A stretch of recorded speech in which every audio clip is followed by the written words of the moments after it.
V'noma Adonai Eloheinu aleinu ma'aseh yadeinu konina aleinu ma'aseh yadeinu koneu. I'd like to get it, dedicate the shiur, Shaare Orah today, Lilu Shmat, Binyamin, Yehoshua, Ben, Yechezkel, Mordechai.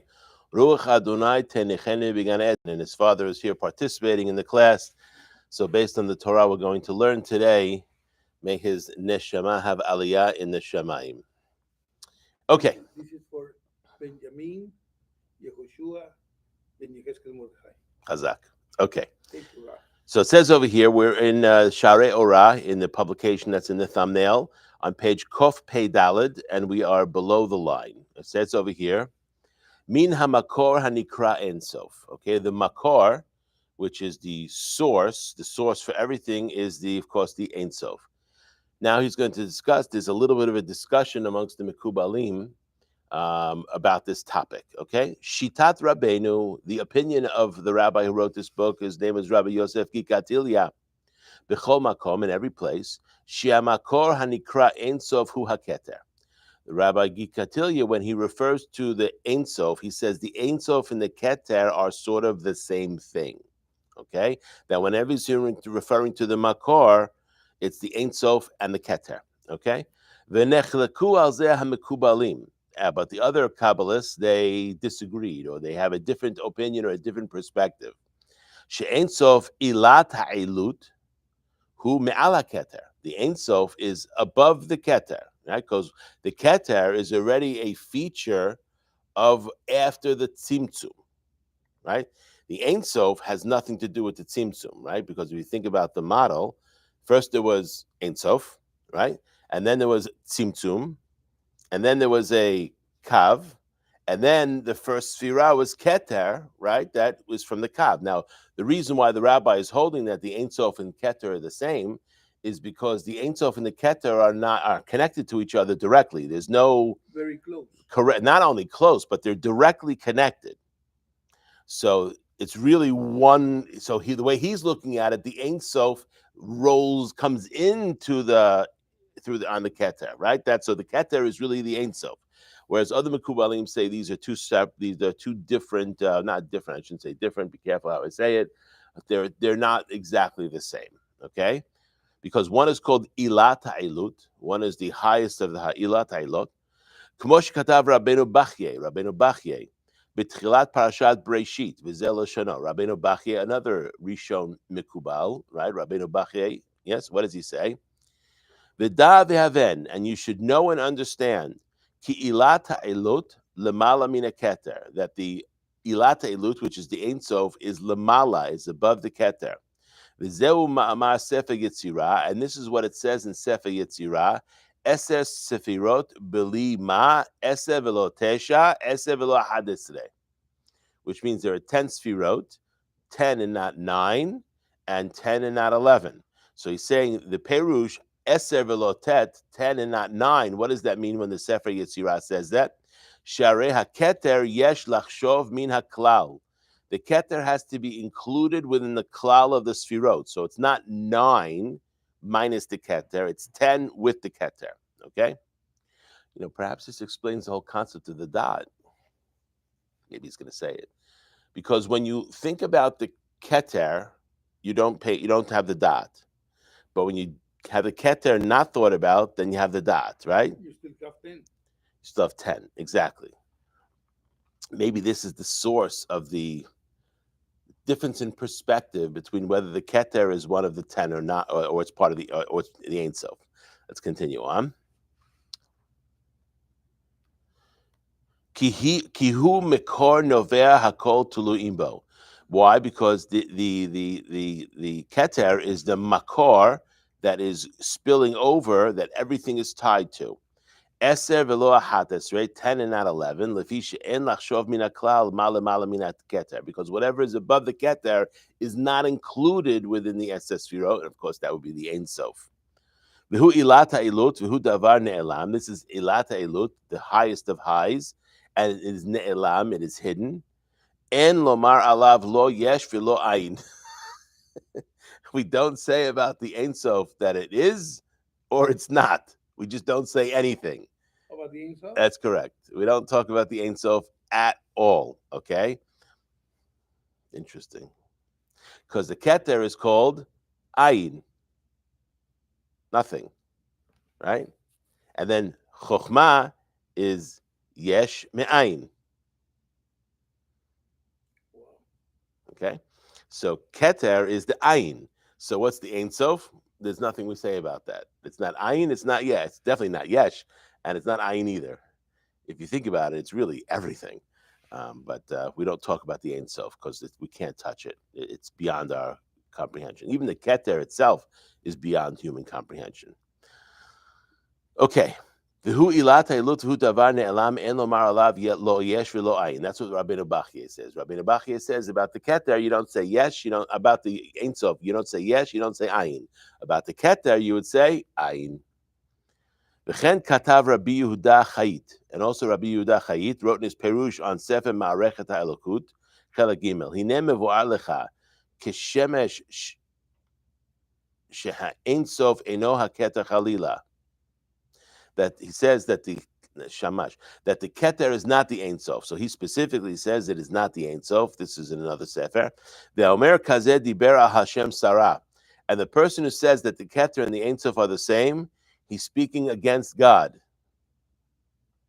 Wow.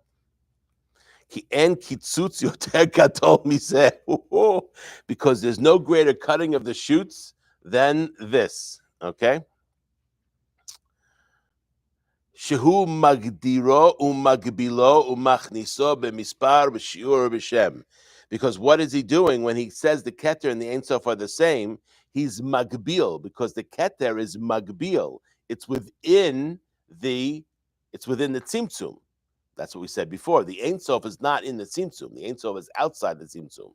So the Keter is it's within the Tzimtzum. Therefore, it's magbil. It's limited, as opposed to the Ein Sof, which is unlimited. Infinite. Correct. Magdiro, he makes a geder around it. Magbilo, he makes a fence around it. Machniso, he puts it inside the tzimtzum, inside the olam, right? Inside the right. Bemispar b'shiur, with an amount and with a number. Ubeshem, and with a name. So we see from here, he's bringing ra'ayot gedolot that despite the fact that Rabbi Gikatilia seems to suggest that they're the same, there are other Kabbalistic Rishonim that disagree with that emphatically. Now he's going to be Meyashev. Uli Yashev et Shaare Orah. But how do we understand the Shaare Orah? Because generally there is no machloket amongst the Mekubalim. It's a question of perspective. So how will we Meyashev him? Im harishonim sha'en sof hu l'malam min keter. How do we reconcile the opinion of the Rabbi Yosef Gikatilia, who says the Keter and the Ein Sof are the same thing? How do we reconcile that with the Rishonim that say the Keter and the Ein Sof are not the same thing? Tzarich lomar shemash katav she'aketer nikra Ein Sof, that what he's writing when he says the Keter is called Ein Sof, lo shehu b'chinat Ein Sof mamash. It's not that it is Ein Sof. Ilata ilov v'sibata sibot. That's not what it is. Ela al b'chinat hitchabruto yitbarach le'olamo. What the tzad hashaveh benehem is the attachment to the world. Sha'en sof hitlabesh beketer, that the Ein Sof is dressed by the keter.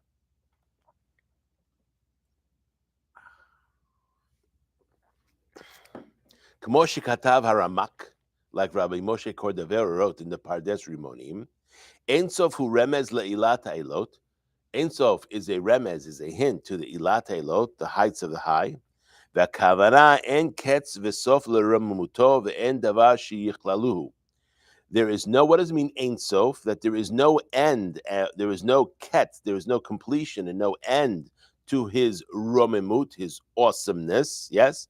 The end of sheyichlaluhu, and there's nothing that is going to include him, nothing includes the Ein Sof. V'ityaches sham ze beketer lifamim, and he says that the keter is sometimes included in that description. K'mo shekatav beriyah mehemna, it's written in the Zohar, in the Rayam Nehemna, in Parashat Pinchas, which is the Parashat 2 weeks from now. Ve'atam ki haketer hu kiseh le'Ein Sof. The keter is a kiseh, it's a chariot, it's a chair for the Ein Sof. It's a kiseh. Kiseh. seat, chariot. Yes? Ratzal Omar, kiseh harishon ha'elyon she'en kiseh acher lemala mimenu. That the first kiseh, the first chariot is the keter. And what is carried by that chariot? The Ein Sof. Okay? I lost you. A little bit. What's the purpose of a chair? Well, to sit down on it. It holds up whatever is, it holds up something above it. Yeah. Right? That's what the chair is, right? So when they're using the term kiseh, they're referring to something that is the base for something higher.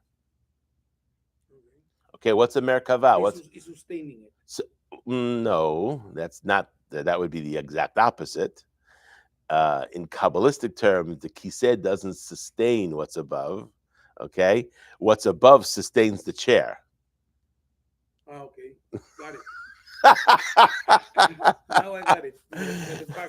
You get backwards, okay? It's okay. It's all right. So you can't. That's why when you say kiseh, we have to be careful. There are limits to the analogy, right? Whenever, and that's a very important thing to recognize. Whenever we're talking about these terms that are anthropomorphic terms, yes, there are limits to those terms. When we say the Ein Sof is or, there are limits to that term. Or is also not a perfect example. It's the closest thing that we can say to the emanation that comes from Ein Sof and comes into the world, but it's not or. If you study physics, light has both wave and particle, and right? And we have a relationship between light and matter called E equals mc squared, okay? So we can't use the analogy completely. It's the closest we can get, but it's very important to understand where the analogy breaks down, where it doesn't work. So in a kiseh, which technically is supporting what's above it, that's not the case. In fact, it's the Ein Sof is what's supporting the world, even though the world is the kiseh for the Ein Sof. Now I got it. Okay, the way to understand this is perhaps if we could envision this, reverse gravity. Reverse gravity. Right. Now think about why do I bring that up? Take a tree in this world. You have the roots, you have the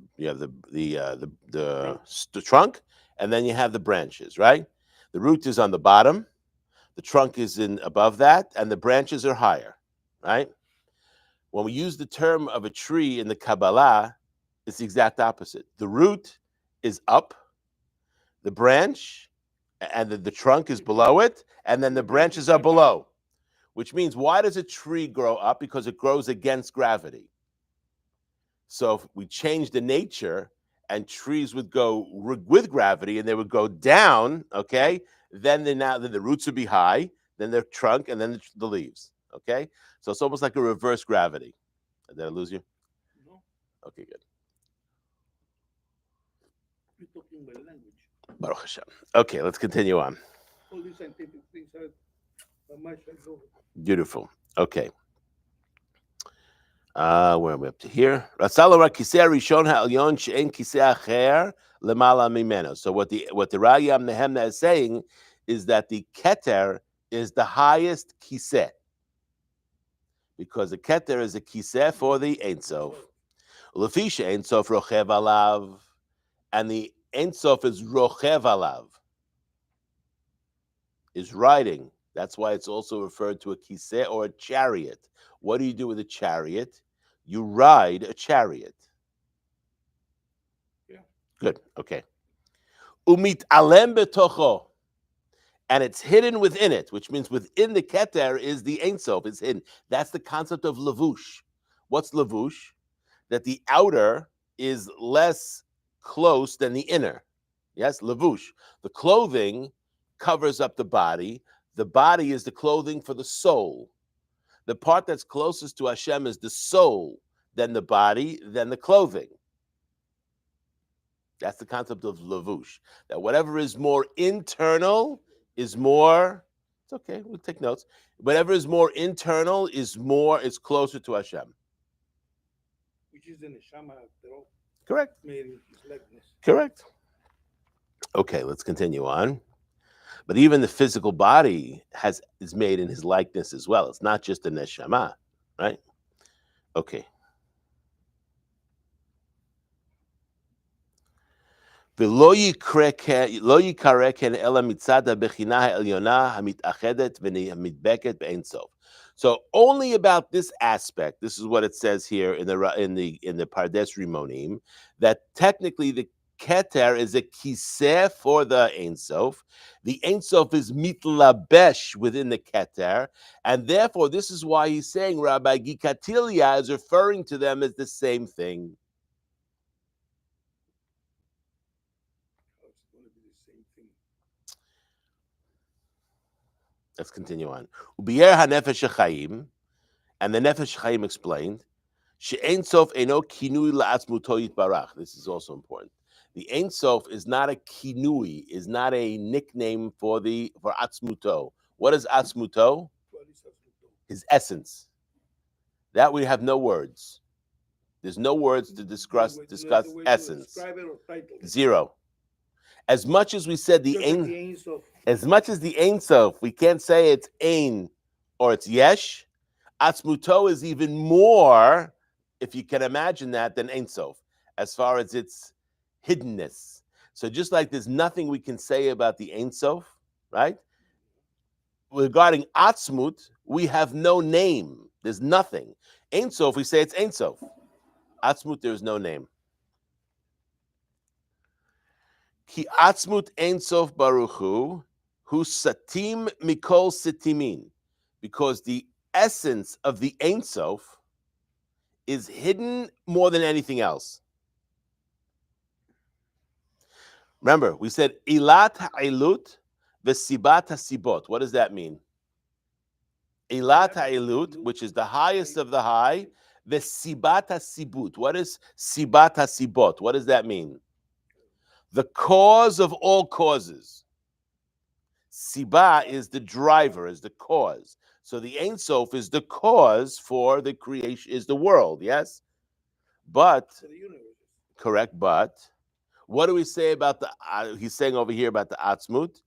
It's called Sitim Mikol Sitimin. Hidden from all high, hidden, which means as hidden as the Ein Sof is, the Atzmut is even more hidden. And we're not allowed to call the Atzmut by any name at all, right? The fact that we refer to the Ein Sof as an Ein Sof is already calling it a name. And that's the only name, right? But Atzmut, there's no name. Afilu b'shem Havaya, even with the name Yud Kei Vav Kei, Baruch Hu, even that name, which you could suggest is the highest of the names, you don't call the Atzmut Yud Kei Vav Kei.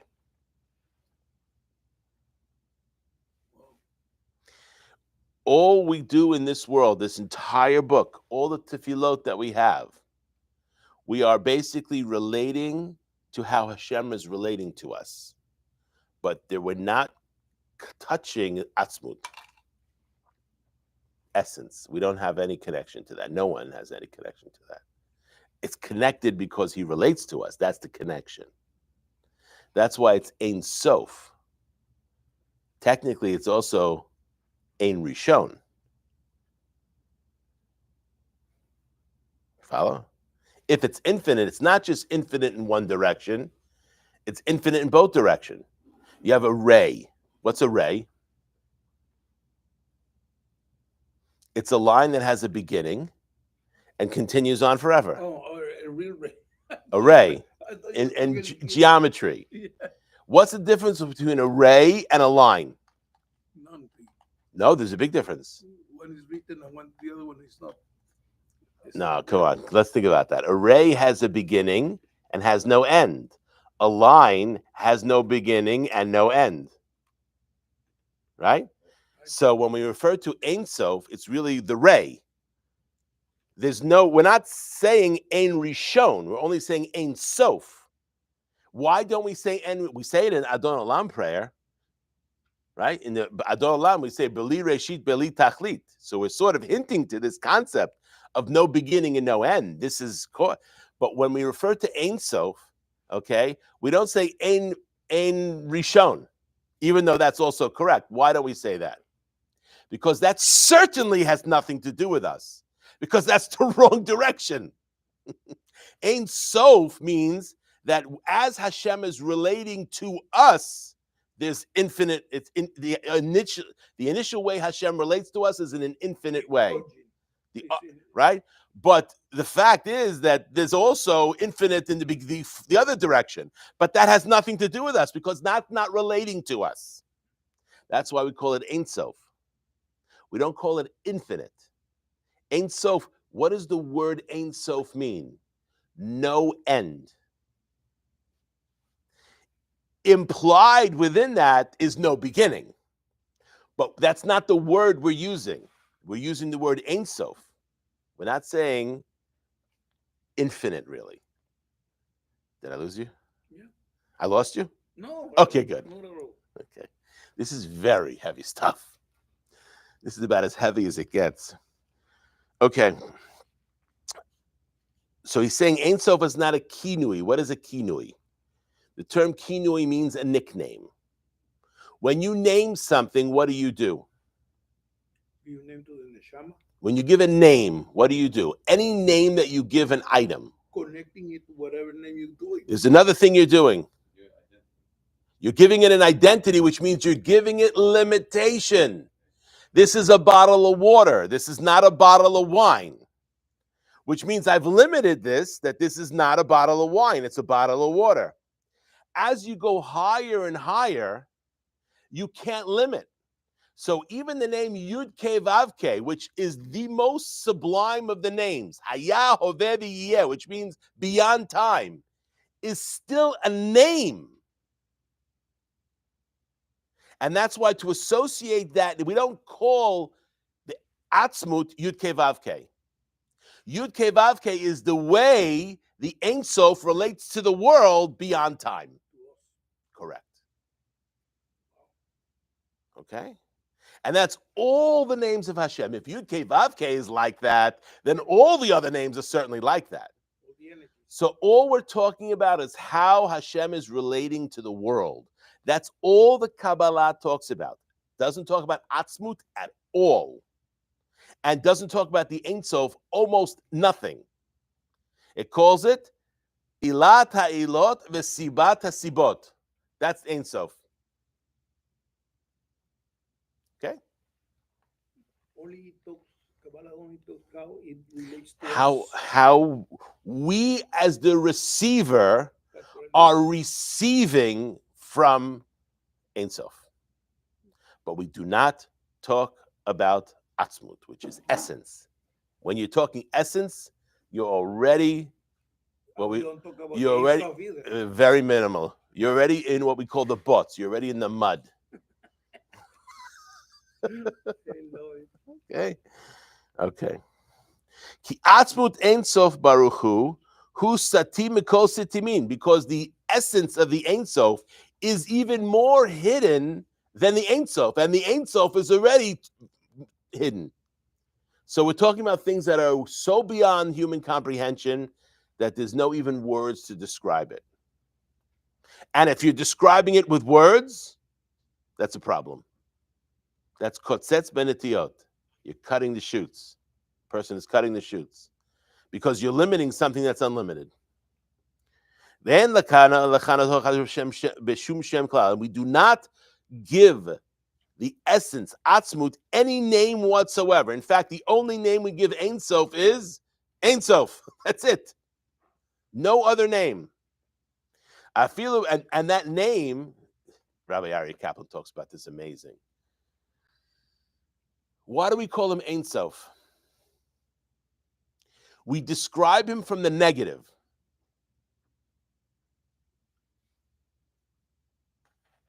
Why do we describe him from the negative?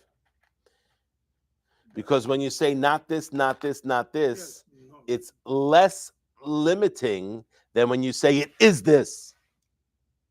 Like the last 5 commandments. Load. Oh, these are limiting, right? But when you say something is something, you've limited it. When you say something is not, you've limited, but much less. That Aryeh Kaplan talks about. As a matter of fact, Aryeh Kaplan describes that's what it means when Moshe Rabbeinu said, Hareini nat kvodecha, And then Hashem says to him, I'm going to put you in the rock, the crevice of the rock. I'm going to pass you by. And you'll see my back, but you will not see my front. Right? The achorai, and the kesher shel tefillin. Meaning that, right? Why the kesher shel tefillin? Because there's no tefillin. I don't see tefillin. I see a kesher, but I know that tefillin's in the front because when there's a kesher, there's tefillin in the front. Right, exactly. Okay, but I don't talk about what's in the front. All you can see, Moshe, is what's in the back, which means you only can know me from the negative, not the positive. That's why the highest description that we can use is a negative. It's called Ein Sof, no end. Ein Sof is a negative. Ein Sof, no end.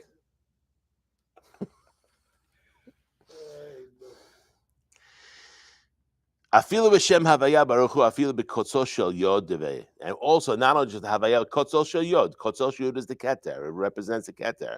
But that's still limiting. That is not, Ein Sof is not part of the Yud Kei Vav Kei letters. Yes? You said that. Okay, good. Just we're repeating it to make sure it penetrates and stays in chazak. This way, if you ever hear somebody say something, like I've read some things from some people, and that some things are better off that they should keep their mouth shut and not write them. That's causing more damage than they are speak by just being quiet. The Av Gama Sheba Zohar Hakadosh Mechanehu Yitbarach B'Shem Ein Sof, and the Zohar describes him as Ein Sof. Now he's going to talk about that. Enenu Kinui Alav Yitbarach Shemo. The word Ein Sof is not a nickname. It's not a name. How do we know it's not a name? I don't know. We don't use it in the tefillah ever. Oh. We use All the other names are used, but not the name Ein Sof. Ela hakavana al hasagatenu oto. The kavana is how we understand him. Mitzad kochot hanishpaim meito. He's saying what I'm saying in much better language. It's how we appreciate, how we understand him, how we receive him.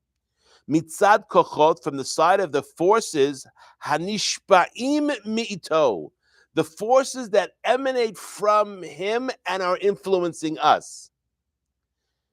Behithabruto birtzono la'olamot, through his connecting to the worlds, through his ratzon. What is the ratzon? Keter. So keter is the hitchabrut. Ein Sof is what is being mechaber, but the ultimate makor is the Ein Sof and the atzmut, which we don't talk about. Ulozot kanuhu Ein Sof v'lo ein reshit, and this is why the Ein Sof was called Ein Sof and not Ein Reshit. Reshit means beginning. Ein Sof. There's no beginning. But that's also true about Hashem. He has no beginning and no end. Yeah. But we don't call him En Reshit. Why? That's a good answer that now. Why? Because everything we're talking about, how he's relating to us. Ein Reshit has no relation to us. Therefore, we don't talk about it.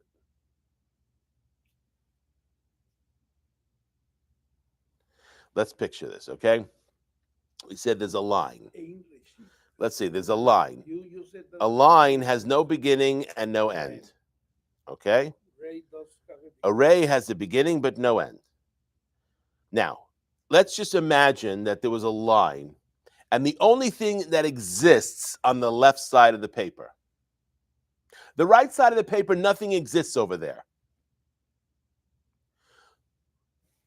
This side of the paper is only experiencing a ray. From the line. Correct. Because what is a line is really technically two rays going in opposite directions, right? It's not a great analogy because it's not two, there's only one, a line, right? So what do we understand from here? So these kavyachol, two rays, that's really a line. There's one ray that is connecting to us. That's the ray that we talk about. That's called Ein Sof. The other ray that's going in the other direction in Reshit has nothing to do with us. We're not with Reshit. So therefore, we don't talk about it.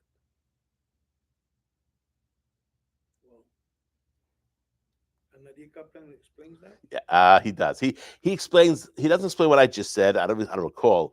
What he does, he explains why it's Ein Sof. Why do we refer to it by the negative and not the positive?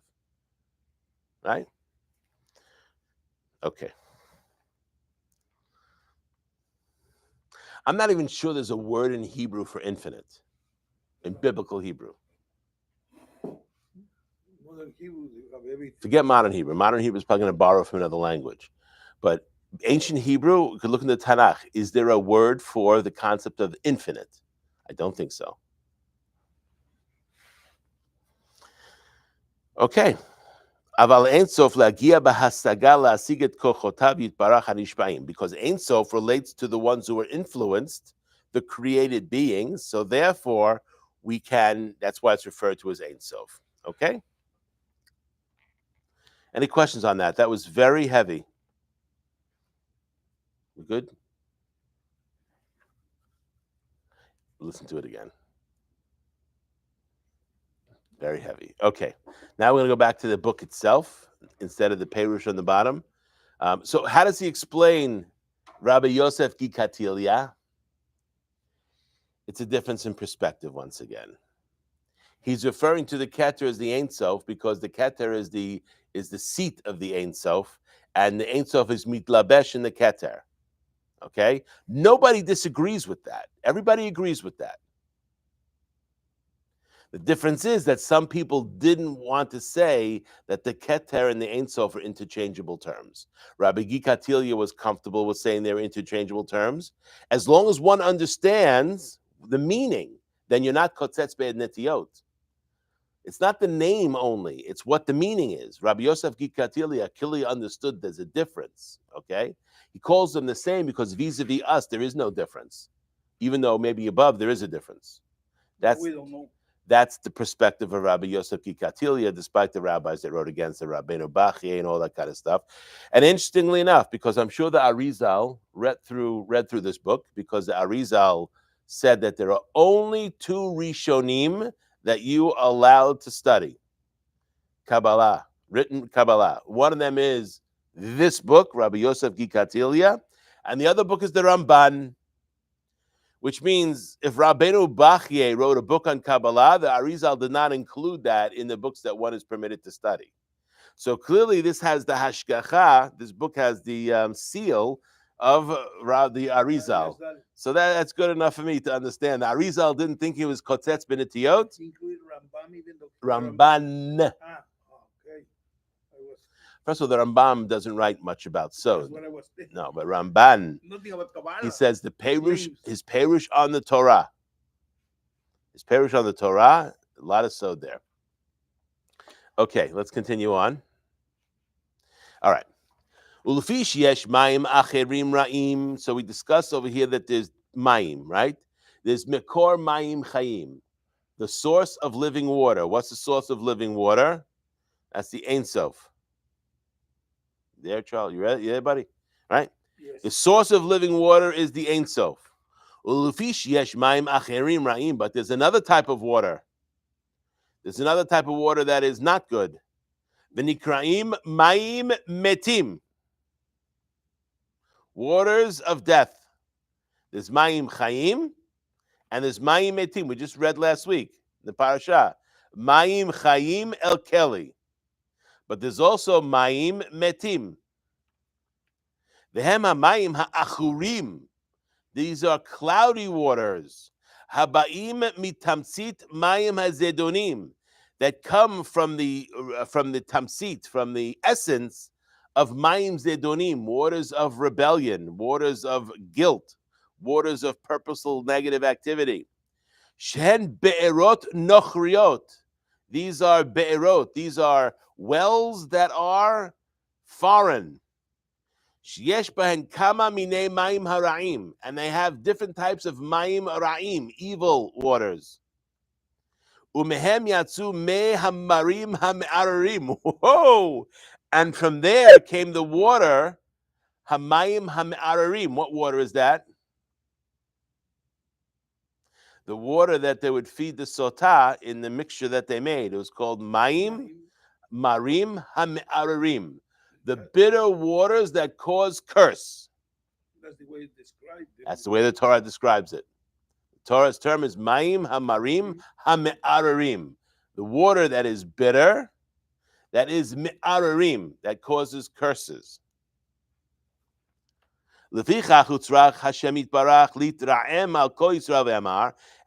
Hashem, what did he have to do? He had to speak to all the people, the Jewish people, and say, Kishtayim ra'ot asa ami, oti azvu mekor mayim chayim, lachtzov lahem borot nishbarim, asher lo yachilu hamayim. Translated this from Jeremiah, chapter 2, verse number 13. Because there were two, this is Hashem, this is the prophet saying from Hashem, there are two evils that my nation did to me. They left Mikor Mayim Chayim, the source of living water, to do what? Lachtzov, to dig, to get wells. Lahem, to dig for themselves wells. Borot nishbarim, broken wells. Asher lo yachilu hamayim, that the water is not going to be inclusive. Uchtiv, kol ozvecha yevoshu, all the ones who leave you are embarrassed. Ki azu mekor mayim chayim et Hashem. So now the rabbi is going to explain what's going on here, because he's talking about mayim, he talks about mayim chayim, and now he brings up mayim hamarim hame'ararim, which is the water that's given to the sotah. And then he's bringing this concept of borot nishbarot, broken wells. Good. It's shocking what you just said, that you didn't like that we did wells. So what kind of wells? Because in Beersheba, it's 7 wells. All right, so let's understand this. Let's bring it down to a level of normalcy, of regular understanding. Pshat, because this is obviously so. When they left Har Sinai, right, after they're there for 7 months, they built the Mishkan was inaugurated, now it was time to go to the land of Israel, right? How did they leave? It says, Vayis'u mehar yudke vavke. Seems like there's no problem with that. And they left the mountain of Yud Kei Vav Kei. But there's a big problem with that. What's the problem with that? Har Sinai has 3 names. Sinai, Chorev, and Har HaElohim, the mountain of Elohim. Har HaElohim. Sinai is never called Har Yud Kei Vav Kei. Never. Not in the Tanakh. There is a mountain that's called Har Yud Kei Vav Kei. What mountain is that? Mount Moriah. That word, now, if you look in the Torah, what's that called? The Makom, the place. The place of the Makor, of the source of all sustenance to the world. That's why, what's so special about Har Moriah? There's a stone on Har Moriah called Even Hashtiyah. What is Even Hashtiyah? Misham Hushtat Ha'olam. From there, the world is sustained. Which means Kaviyachol, whatever abundance comes to the world comes through the Even Hashtiyah and then goes to the rest of the world. Correct. It's called Even Hashtiyah. Yud Kei Vav Kei denotes Haya, Hoveh, Ve'yihiyeh. Har HaMoriah was kadosh before the Jewish people got there. How do we know that? Abraham says, Vayarat HaMakom merachok. When he was going to take his son, to sacrifice his son, it says he saw the place from afar. What do you mean he saw the place from afar? He recognized the holiness of that spot from when he was coming from wherever he was. He didn't see it physically. But he recognized, it says he saw it, but meaning spiritually saw that this is, so we see the holiness of that mountain is before the Jewish people got there. The Jewish people then built a temple there. The temple's destroyed. The holiness of that space is still there, which means the holiness of Har HaMoriah has been since the beginning of creation and will be until the end of time. Therefore, it's called Har Yud Kei Vav Kei. Why? Because it represents Haya, Hoveh, V'Yehyeh. It is timeless. The holiness of Mount Moriah is timeless. That's why it's called Har Yud Kei Vav Kei. Sinai, Mount Sinai, was only holy when, in the beginning of Sefer Shmot, when Moshe approaches the first time by the sneh, Shal na'alecha me'al raglecha, take your shoes off, right? And the holiness of Sinai continued until when? Until the Jewish people left. Once we left Har Sinai, it's no longer holy. It's just regular mountain like every other mountain in the world. It has a history, but it's not holy. The Kedusha left Sinai when the Jewish people left. That's why it's called Har HaElohim, because Elohim denotes limitation, din, limitation. It's also called Chorev. What is Chorev? Means dry. The word Harava means dry. What is Chorev? This place will be dried out from holiness. When? When the Jewish people leave. Okay? So when it says in the Torah, Vayis'u mehar Hashem, Yud Kei Vav Kei, it doesn't mean they left Mount Sinai. What does it mean? They left Yud Kei Vav Kei. They left Yud Kei Vav Kei. Vayis'u mehar Yud Kei Vav Kei. They left Yud Kei Vav Kei. And the Tosafot, that's heavy. It's very heavy. And the Tosafot say, Ketinok haboreach mibet hasefer, like a child that runs away from school when it's finished. They were learning Torah with Moshe Rabbeinu underneath Mount Sinai for months and months and months. When it came time to leave, how did they leave? They left like a child leaves school when the bell rings. And that was bad. What immediately happens afterwards? After what? There's a plague. Vahi ha'am kemitonenim ra be'oznei Hashem. The word ra comes right after. You have two pesukim which don't belong there. Vahi bin So'aron uvnu Hayomar. They belong someplace else. They're put there, Rashi says, to differentiate between one bad deed and another bad deed. The bad deed afterwards, Vahi am kemitonenim ra be'oznei Hashem. Why were they mitonenim ra? Because instead of drinking the water of Mayim Hayim, which is the Torah, they decided to dig wells, kavyachol, not really dig wells, and drink waters that were bad. That's why it says, Vahi am kemitonenim ra. Metaphorically, correct. So there's two choices. There's either a person drinks Mayim Hayim or drinks Mayim Metim. If a person drinks Mayim Hayim, they get closer to Hashem. If a person drinks Chas v'Shalom Mayim Metim, they get distance from Hashem. Distance or disconnected? Disconnected. And that's why you see another juxtaposition. You have Parashat Chukat, which is then followed by Parashat Balak. Oh, yeah. Okay? That's what they played. Aside from the fact that, they're sort of, the way it happened, it was contemporaneously correct historically. How does Parashat Chukat? Mayim Chayim El Keli. Talks about Mayim Chayim, living water. And at the end of Parashat Balak, what do we have? Jewish people going with Gentile women. That is drinking from a well of bad water. Because that doesn't connect you to Hashem. Unless they convert. If they convert, that's a different story. But minus conversion, a Jew is not allowed to marry a Gentile.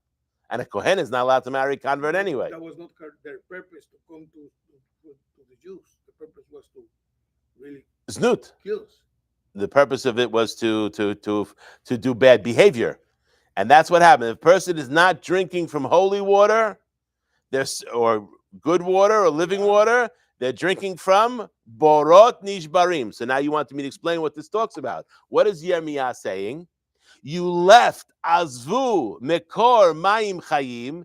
You left the source of living water, which is the Torah, which is, yes? And what did you do? There's no helicopters in this world. It's either you're drinking from waters of life, or a person is drinking from waters of death. And that's what Yirmiyah is saying. Oti azvu mekor mayim hayim. They left the source of living water. Lahtsov lahem, to dig for themselves borot nishbarim, broken wells. Asher lo yachilu hamayim. Nothing in between. Right. There's no middle. The person's here. Person's either going up or person's going down. There's no such thing as hovering. Spiritually, there's no hovering. It's either your person's going up or person's going down. Let's see what he says in the bottom over here. What is mayim metim, dead water? We also have the concept of zivche metim, dead sacrifices. What are dead sacrifices? Compared to mayim metim? No, right. So how do we understand what is a dead sacrifice?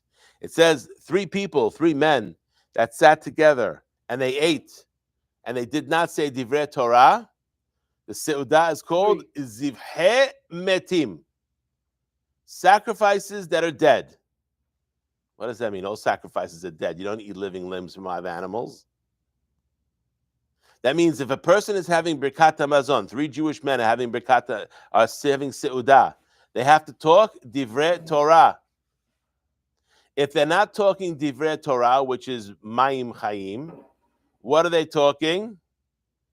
Nonsense, sports, worse, lashon hara, things like that. Okay? And then what does that mean? That's called borot nishbarim, which means then they are drinking waters, that is, waters of death. And what happens, the seudah is called zivhe metim. You're scaring me. So if there are 2 more people eating with you, you better say something about Torah. That's correct. And that's why the minimum you do, Ben Ish Chai says, is mayim acharonim chova. Let's say you're eating with 3 people, but you're at the same table, but you're not, you didn't talk divrei Torah. As long as when you do mayim acharonim, you say out loud, mayim acharonim chova, you've talked divrei Torah. You already did with those 4 You did words? it. You took care of it, yes. 3 words. Mayim acharonim chova. Now, if in the table there's a kiddush and only one did a motzi. No, it's talking about 3 people that sat to eat bread. They're going to make a zimun. So it could be 2 people with bread, 1 person with mezonot. But the other people, the 2 or 3 guys can, if they have a mezonot, they're doing zimun for the guy who did. If they're doing a zimun, it's very important before the zimun to have spoken divrei Torah.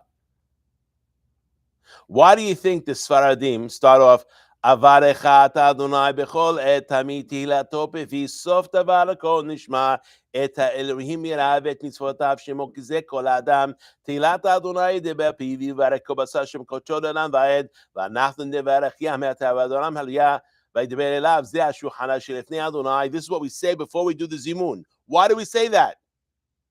Because we're saying divrei Torah. Unfortunately, Achenu Ashkenazim, they right away go, Rabbi Sa Mevalin Benchen.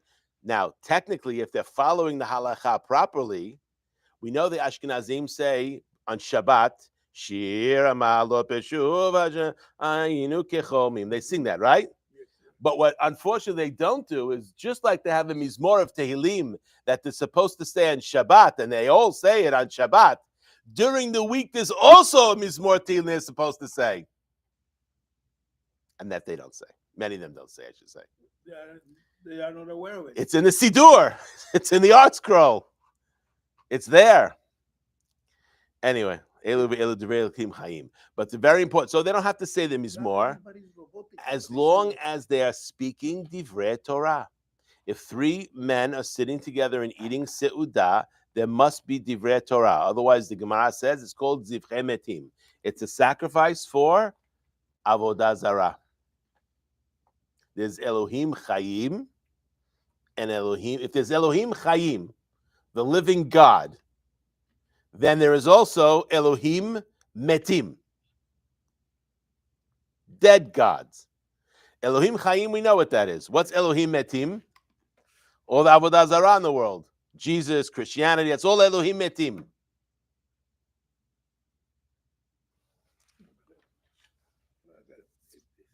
Okay? Let's see what it says in the bottom. I have another 4 minutes. Bi'er ha'inyan b'sefer Orah Torah. Okay. This was explained by Rabbi Yitzchak Isaac Chaver, the student of the Gaon Mevilna. It says here, Koach hasamech aleph, koach hasitra achra, the power, the strength of the other side, nikret, paying attention, bor rek en bomayim. The power of the sitra achra. What is the power of the negative side? It's this idea of bor rek en bomayim. Where do we learn that from? No idea. When they threw Yosef into the pit, what does it say? Vehabor rek en bomayim. And the pit was empty, it had no water. We had all this. Rashi has a question. They're one of the most famous Rashis in the Torah. En mayim en bo. Nehashim ve'akrabim yesh bo. Meaning what? What is a bor?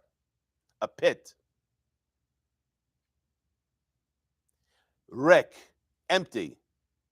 So if it's empty, of course it has no water. And if it has no water, of course it's empty. So what is the double lashon? Habor rek en bomayim. It's getting you to understand that there is no such thing as a helicopter in spirituality. There is no hovering. Either a person is growing or a person is falling.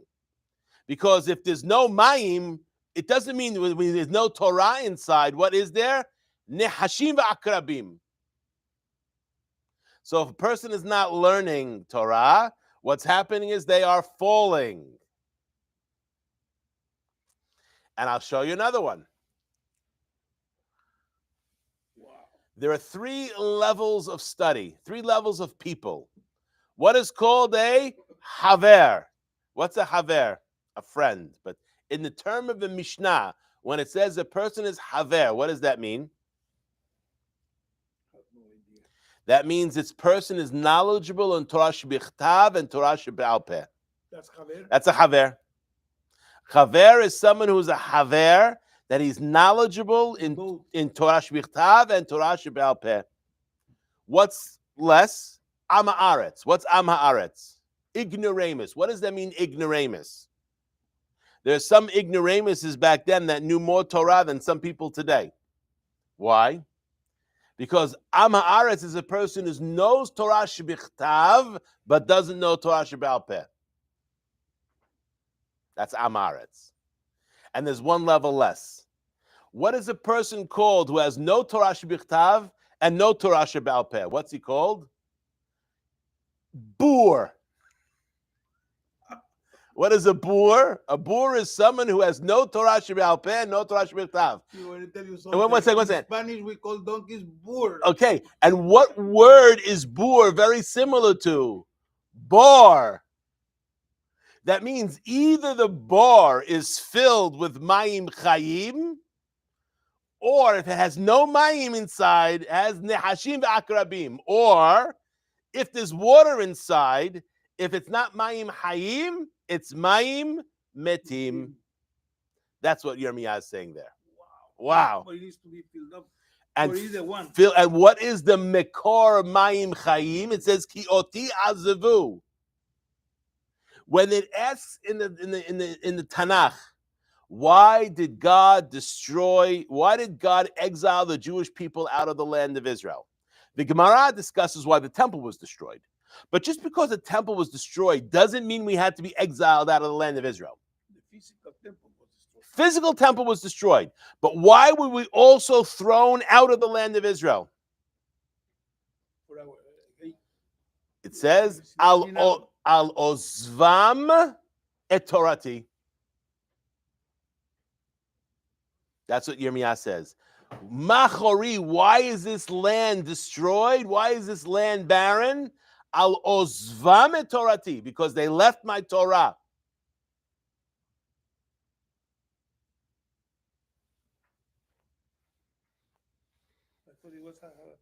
And what happens when a person leaves the Torah? Kemaset Mitzrayim lo tasu kemaset Canaan asher ani noten lachem lo tasu bechukotem lo telechu. That's what we read on Kippur. Minha Kippur. What do we read at the end of Parashat Acharei? What is it discussed? It discusses all the illegal relationships between people. Man with his daughter, man with another man's wife. All these things are discussed. How is that started? Like the Egyptians did, you shall not do. And like the Canaanites, where you're going, you shall not do. Because God is saying something very clear. And this is a lesson that hopefully people would learn. There is only one zechut that allows a Jew to be in the land of Israel. And that is the zechut of learning of the Torah and living the Torah.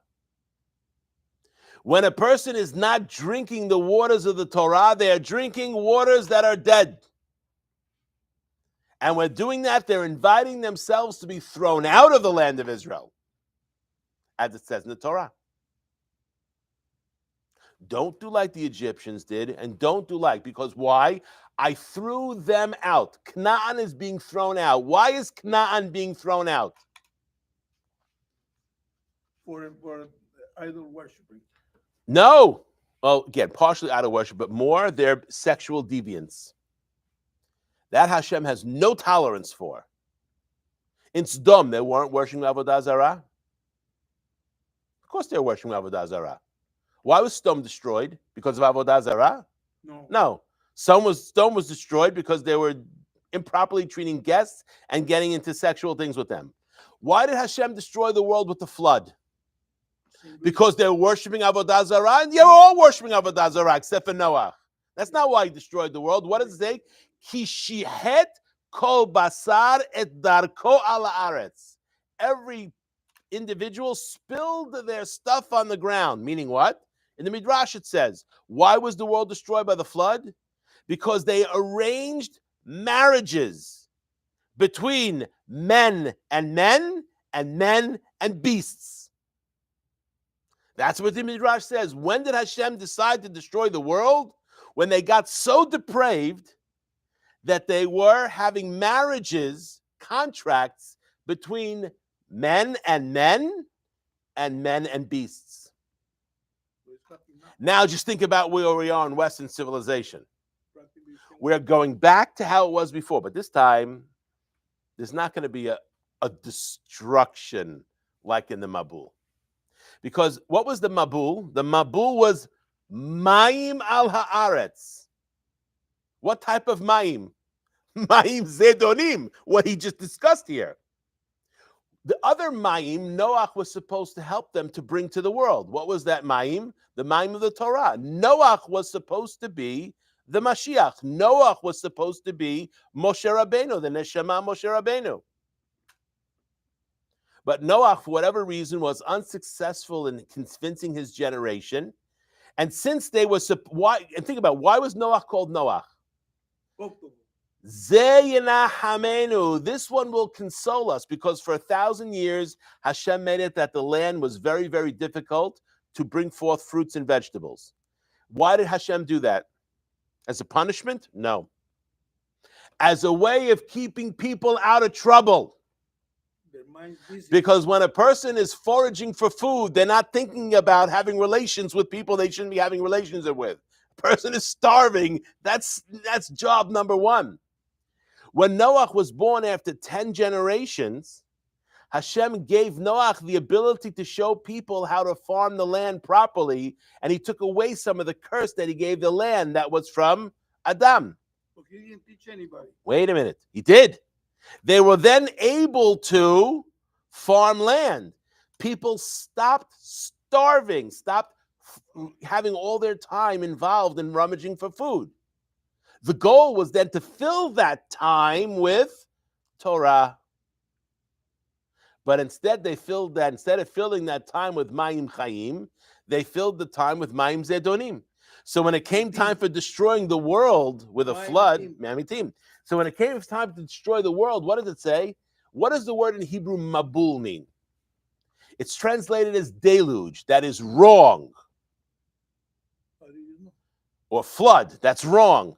Mabul is from the word mivulbal, which means mixed up. There are lots of things that can mix up. Fire mixes things up. Wind mixes things up. Just think about a hurricane. It says in the Torah, "Ve'hamabul haya mayim al haaretz." The Torah says this mabul here was mayim. There's other mabul. There can be a mabul of fire. There can be a mabul of wind. But here they got mabul of mayim. Why did they get mabul of mayim? Because instead of drinking mayim chayim, they chose to drink mayim metim, mayim zedonim. And therefore, instead of Hashem giving them the Torah, which is mayim, instead Hashem gave them the mayim of the mabul and killed them all. In the time of the Mashiach now, even though the world is getting very, very bad, certainly Western civilization, right?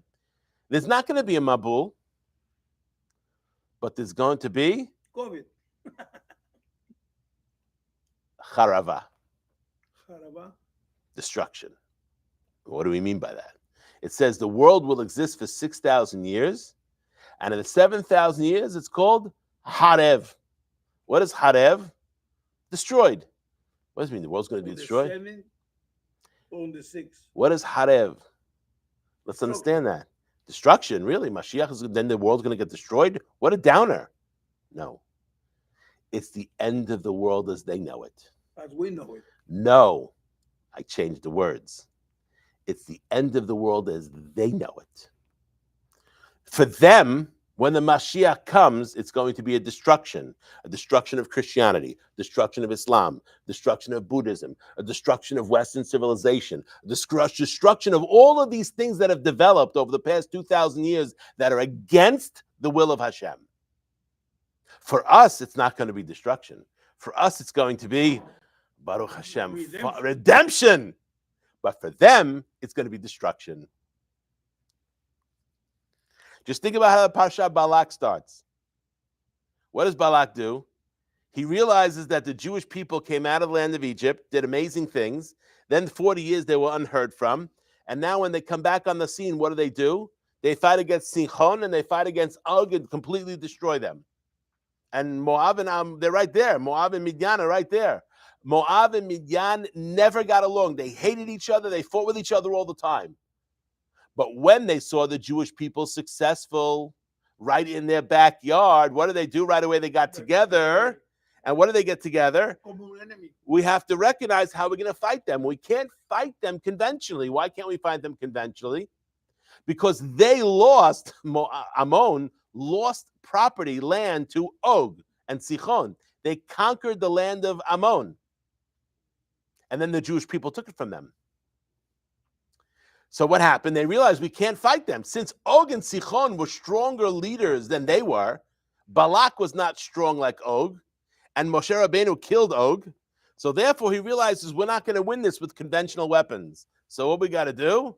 We need to use the words. We need to get our mouth. Moshe Rabbeinu, his koach is in his mouth.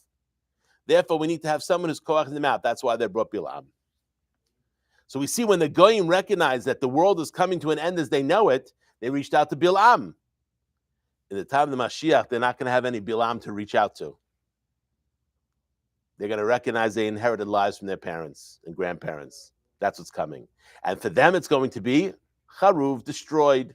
For us, it's going to be redemption. So we see over here, habor rek en bomayim. So we see the sitra achra. This is what Rabbi Isaac Haver says. Basically, that the sitra achra, the koach, that is given to the sitra achra, the other side, is bor rek en bomayim. Ki be'emet hara eno bechinat yesh klal. Because really, ra doesn't exist. Why doesn't it exist? Because it has a beginning and it has an end. Something that has a beginning and has an end doesn't really exist. Rak he'eder ve'en. What is ra? It's something missing.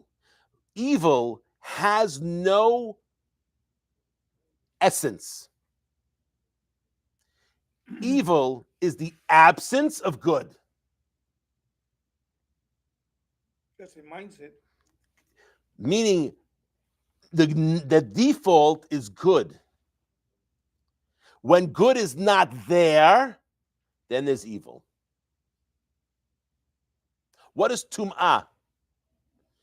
Is tum'ah a thing? No. It's an absence of kedusha, an absence of Torah. That's what tameh is. Okay. It's only something that is missing, the en. Shibamakom shenistaleka kedusha, because when the holy list leaves a place, v'nish'ar rekut hi asitrachra. When holiness leaves a place and it's left empty, what's left? Sitrachra, the other side. Umisham mitziut umot haolam, and from here is the essence of the nations of the world. The nations of the world get their koach from absence of good. Now, that doesn't mean they can't be good people. They can be by Sheva Mitzvot B'nai Noach, or by converting and becoming a Jew and following the Torah, all the mitzvot of the Torah. But their default is they are the absence of good. The kol sitrin bishin, and all sides of negativity, shenimtzaim kavyachol mehastarat or panav yitbarach, that are found whenever the or of the face of Hashem is pulled away from a place. V'lachen kol mishu rasha ve'eder karuch bo. Therefore, anyone who is evil and enjoys the situation of absence, u'bechayehem k'ri'im metim. Therefore, when they're alive, they're called dead. Shemistalek mimenu hayesh, because what happens? When the person allows the tov to leave, the tov is the yesh. There's nothing, and then there's tov. Yesh me'ayin. There's nothing, right? There's no creatures. Tov Hashem, of course, is tov. But there's nothing. There's receiving of tov requires there to be someone to receive it, a kli. Now, if there's no tov, what happens? It's filled with ra, which is really the absence of tov. It needs to be filled no matter what. What's darkness? Absence of light. What's black? Absence of color. Which means it's not a thing. Black is not a thing. It's an absence of color. Physics again. Shemistalek mimenu hayesh v'nish'ar bechinot bor amok. And when the yesh leaves, when the kedusha leaves, what's left? A deep pit. Bor amok. V'zeh shene'emar haborek en bo mayim. And when it says in the Torah by Yosef, and the pit was empty, it had no water. Shehu or haTorah, that's the light of the Torah. Ve'az sham nehashim v'akrabim yesh bo. What's inside? When there's no Torah, nehashim v'akrabim, snakes and scorpions. V'chol haklipot u'midurim bishin, and all of the husks and all other types of evil forces. The kavanato shemayim metim, so his kavanah is that the dead waters. Hu mashal lemtziut she'en ba chiyut. Why is it called? Because it has no ability to allow the person to live. Me'oro yitbarach, it's missing the or of Hashem, therefore it is black, it is dark. Just like a dead person is tameh. Why? Because the neshama, which is holy, left. The absence of holiness is tum'ah. That means tum'ah is not a thing.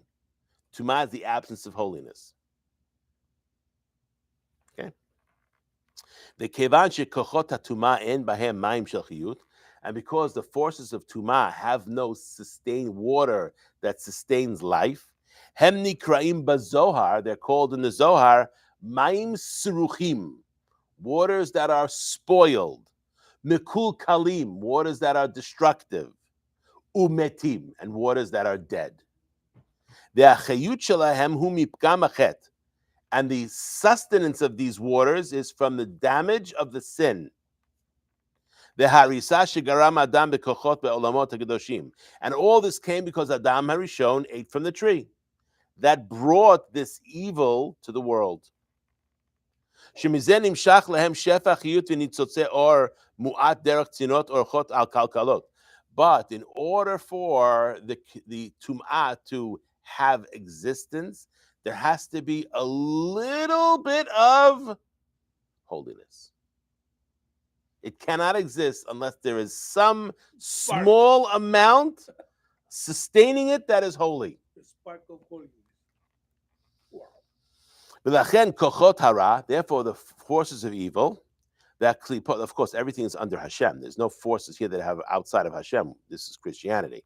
That klipot mehapsim tamid chiyut, and the klipot, the husks, are always looking for life, sustenance. They're looking for sustenance because they recognize that unless they attach themselves to something that is holy, they cannot survive. B'chol makom shemistaleket hakedusha, when the kedusha leaves a place, hem ba'im linok et she'eriyot hachiyut. What do? They come to lick the remnant of the kedusha that was there. Shenotra sham kinyan hashikatzim v'ramasim, and they come there to lick up the holiness that was the small amount that is left when the holiness vacated, like shikatzim and remasim, like rodents and like all kinds of creepy crawly creatures. What do? They look for the remnant, and that's what they go for.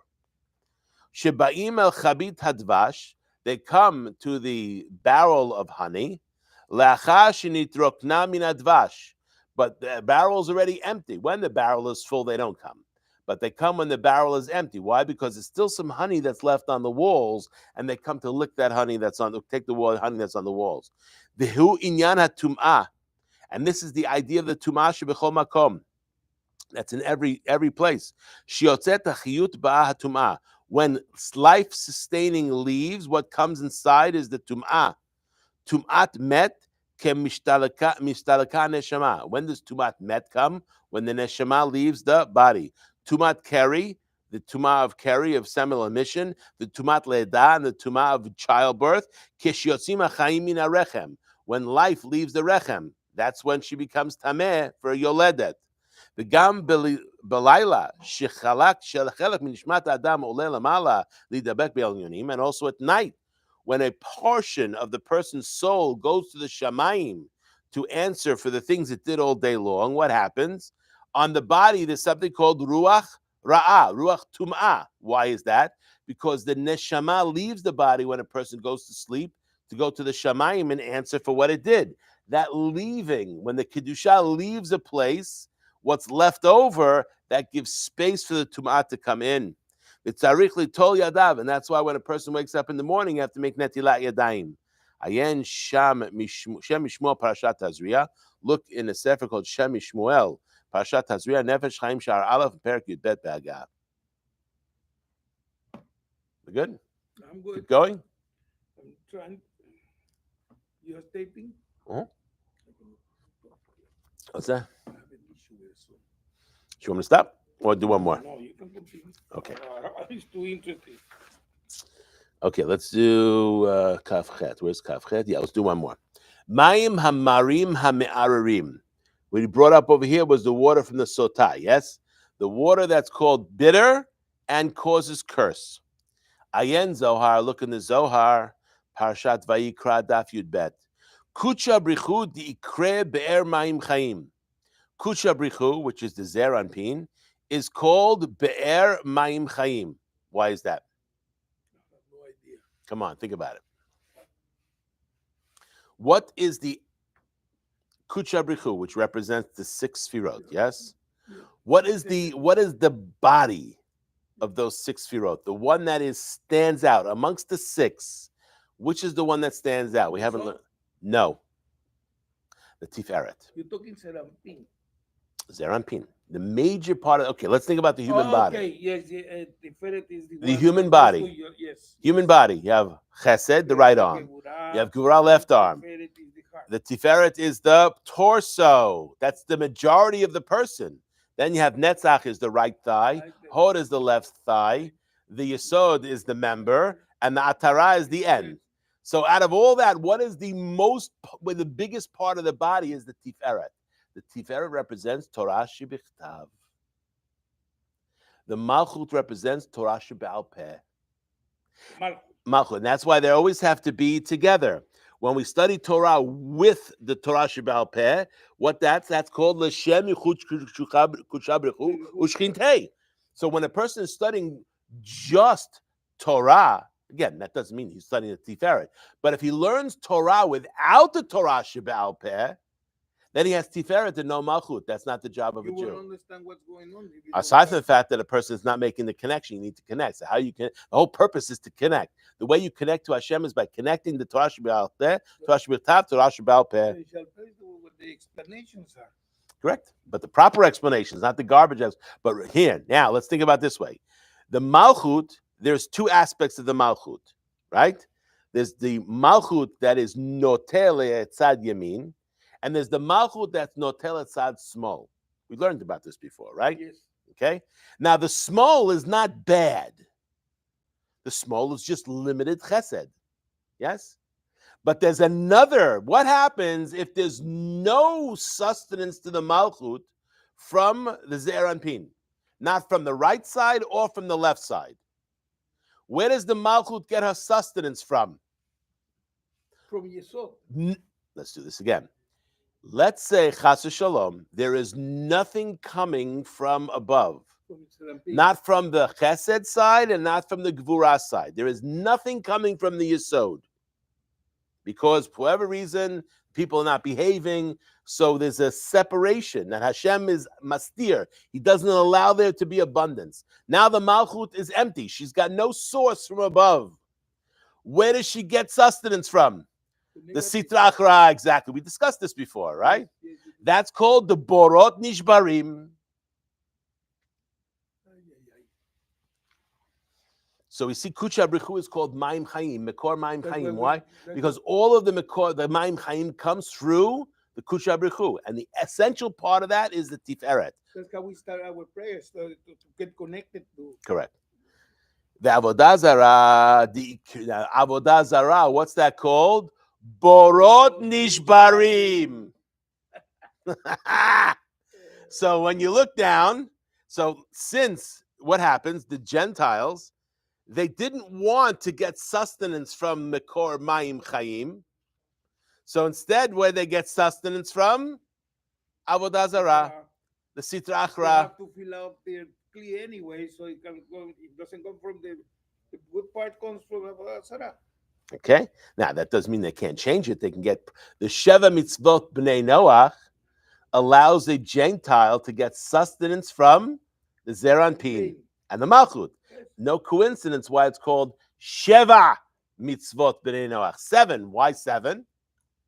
Vis-a-vis each one of the Sfirot. The Ze'er Anpin and Malchut. Correct. So a Gentile also has this ability, again, not as strong as a Jew's ability because there's not as many obligations, but a Gentile also has the ability to get sustained from Maim Chaim, assuming he's not reaching into the pit of Borot Nishbarim. If he's reaching into Christianity, Borot Nishbarim. If it's reaching into Islam, Borot Nishbarim. And then, of course, if he's reaching into Avodah Zarah. And what makes Christianity even worse than Avodah Zarah? Okay, Avodah Zarah. The Zoroastrians have 2 gods. So one can say that the Zoroastrians are better than the Christians because the Zoroastrians have 2 gods, the good and the bad. Christianity has 3. No. What makes it worse, this Rabbi Tovia Singer explains, is that it says, Anochi Hashem Elokecha shehotzeticha me'eretz Yisrael. I'm the Lord your God that took you out of the land of Egypt. Yes? Right. So that's a mitzvah, a positive commandment to believe in God. In one God. That's correct.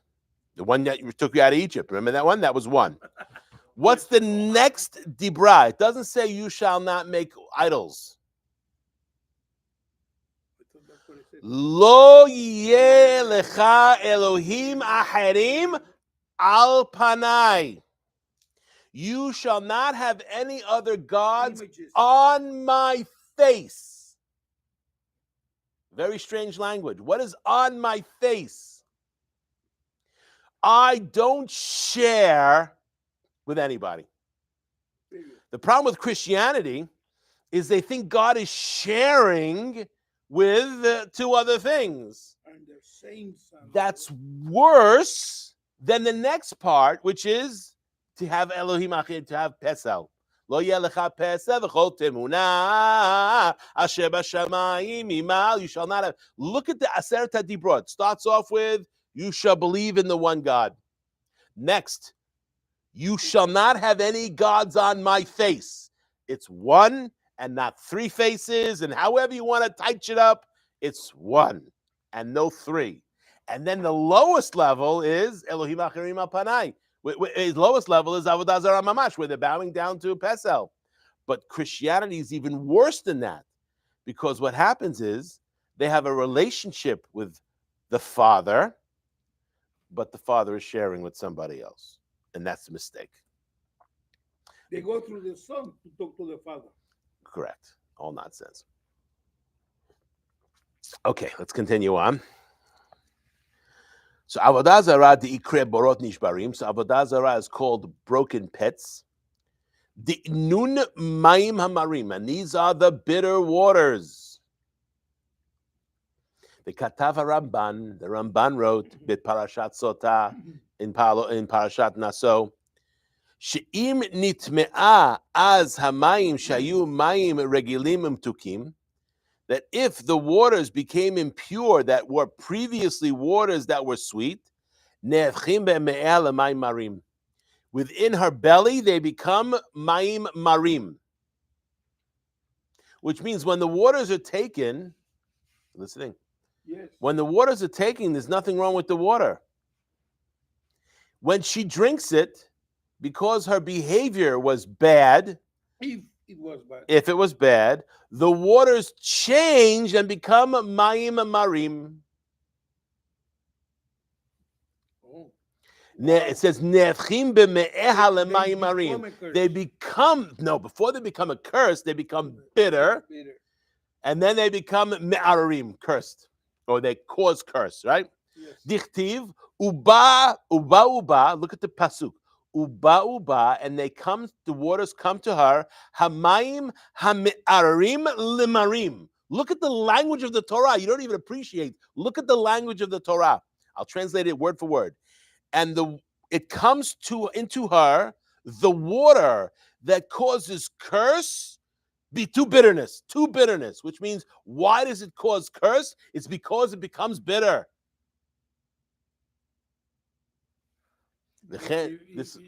She's not in no sin, Then nothing, and then it's the water is not even then it's bitter. Maim Chaim, and then what happens? She either has a longer life, she becomes beautiful, or she has a child, which means she becomes more alive because it's Maim Chaim. But when it goes into her, if she had the bad behavior, then it becomes Maim Marim. Nobody talks about that because Maim Chaim. Nobody talks about that. The Ramban does. No, I mean the rabbis. The Ramban does. And that's why the Arizal said, study the Ramban on the parasha. That is, you can't use the art scroll because they leave out all the good stuff. Okay, let's continue. V'chen ba'egel. Wow. By the egel. Hishka Moshe et b'nei Yisrael. What happened by the egel? He took the egel, he broke it up until it was a dust. Yes. Then he put it inside water, and he gave it to them to drink. To everybody? Yes.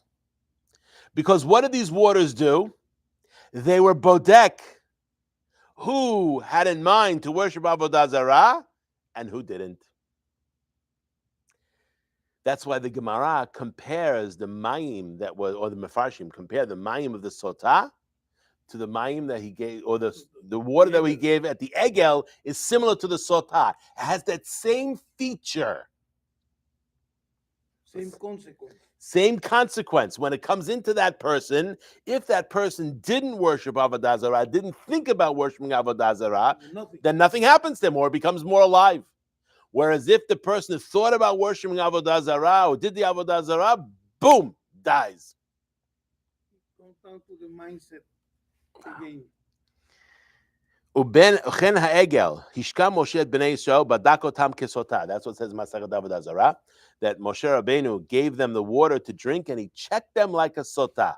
He checked them just like we check the woman that's a sotah. He checked them to make sure they had no Avodah Zarah inside. Yes, whoever was, yeah. Lefi shebechet ha'egel, because by the chet ha'egel avdu Avodah Zarah. By Chet Egel, they worshipped Avodah Zarah, Amru Chazal, and our rabbi said, Ki ha'oved Avodah Zarah, ki ilu mina'ef. Whoa! I'll translate what he said. Ki ha'oved Avodah Zarah, ki ilu mina'ef acharei hamakom. A person who worships Avodah Zarah is like committing adultery against God. Wow! Wow! And that's why Har Sinai is considered to be a marriage, right? Right. So if a person's married, you're doing adultery. And here's the difference: the husband was God, right? The kala was us, and if the kala goes and has hanky panky with somebody else when she's married, that's called mina'ef. It's mina'ef against Hashem. Wow. When the unification is stopped, when the man is suspecting his wife of being a sotah, so therefore they're not allowed to be together, they're not allowed to have relations with each other until it's resolved. So by the sotah, when the husband is not allowed to be having relations with his wife because he was suspicious that she had relations with another man, he's not allowed to be with her, which means the yichud of the man and the woman is stopped. Bisiluk hayesod hara mitgaber, and when the yesod is not there, then in the malchut, what happens? The ra is mitgaber. When there's nothing coming from the yesod, it needs to be filled up. It gets filled up with borod nishbarim. And what happens? The mayim chayim, whatever's inside, turns into mayim me'arim, cursed water, manishim et ha'isha, and then she's punished. And that's the same thing that happened by the egel. By the egel, we were like the kalad, Hashem was like the chatan. And what do we do underneath the chuppah? Some, whatever, they had whatever. That's why the water of the sotah was used. Livdok, to check. At the wedding. The Shavuot is considered to be the wedding. And they made the egel right after the wedding. How many days later? Yuzayim b'Tammuz, which is coming up now, right? They made the egel. So therefore, that was considered to be mina'ef. And that's why there's a comparison between the waters that Moshe Rabbeinu gave them by the egel with the waters of the sotah, because it's the same concept. Even though one is avodah zarah and one is adultery, what the Zohar is saying is avodah zarah is really adultery against God. Avodah zarah is adultery against God. Very, very rough. Adultery against God. So all of these people who love statues and stuff like that, and even Gentiles, they're not allowed to worship Avodah Zarah. They're not allowed to commit adultery either. So for them, if they believe in bad things like Trinity and all this nonsense, they're adultery against God. Very, very strong.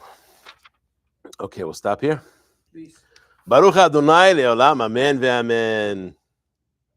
For the zechut of the